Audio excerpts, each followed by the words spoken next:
ડભોઈ શહેર અને તાલુકામાં દશામા વ્રતની ઉજવણીને લઈને શ્રદ્ધાળુઓમાં ભારે ઉત્સાહ જોવા મળી રહ્યો છે।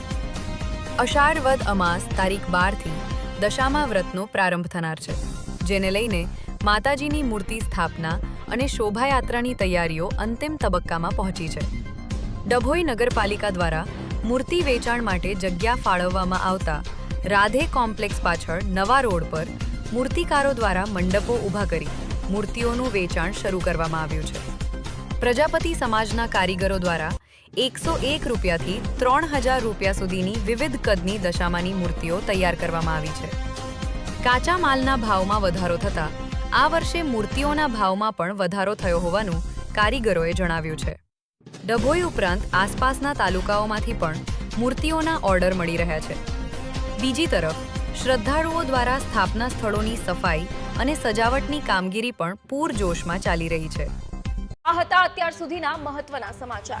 તો આવા જ સમાચાર જોવા માટે જોડાયેલા રહો અમારી સાથે। નમસ્કાર।